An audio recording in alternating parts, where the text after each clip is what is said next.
Mphakathi wasekhaya eMkhondo namaphethelo ngiyanibingelela ngikhuluma nomfuqeni lona uPhiwane wakanyandeni. No mphakathi njengoba benazi ukuthi bekune short notice ye meeting ebeyibizwe uMasipala nama officials wonke mayelana nememorandum esayifaka nge14 zika February. Bebathi bazothula ke lezo mpendulo namuhla into eyenzekile yemphakathi impendula imemorandum bathule into ekungasiwe engabuzwanga kumemorandum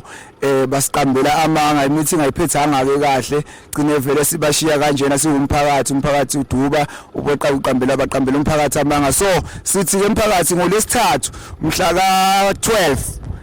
imashi sasekhona ishutdown emashi isasekhona asihlanganeni lamandla magudulela ngo8 ekseni isasekhona ishutdown impendulo abazenzanga siyanimema nonke phumani ngobuningi benu sicela ukuthi ingane ezikolweni kuphi mawusebenza uhlale ekhaya ungayindawo ngolesithathu imashi khona iyaqhubeka mphakathi siyanimema nonke ngiyabonga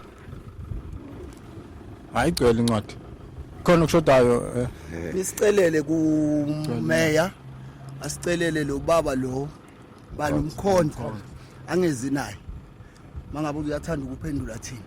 lo baba ujwayele ukukontrola kakhe hayi thina sisu abantu abakhe thina somphakathi siphethwe nguwe mayor lo baba simfuni siyabonga ngaye. Alright sibingelele kakhulu emphakathini sibingelele namhla siphatheke kabi ke ngoba umeya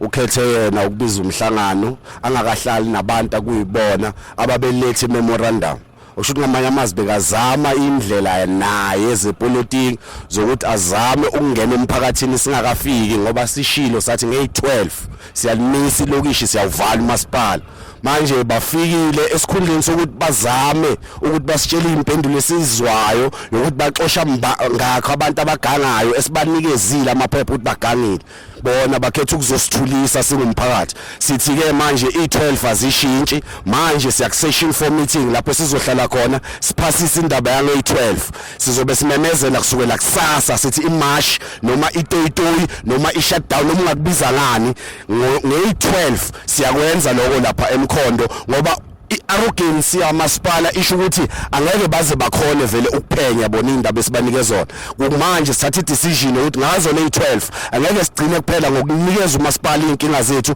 sizofuna ama-officer njengo-SIU sizofuna ama-officer njengo-public protector ukuthi beze la uMasipala ngeke usaphenya wodwa uMasipala lapha ya ka law enforcement umfoka Mtshali sizobe sihamba naye simkhombisa idandi zabantu abafakwe uMMC sizobe sihamba naye simkhombisa imigwaqo engalungi nabantu abangasebenzi simkhombisa amanzi sibuka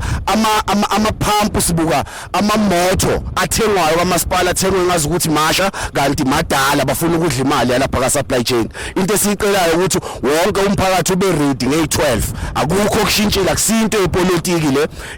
umphakathi ozenzela lento le siyazi ukuthi laMkhondo ayikho into elungayo vele singakaphakami njengomphakathi hayi inhlangano ayikho inhlangano esiyilindele kodwa ngolesithathu sivala uMkhondo singabahlali baseMkhondo siyabonga.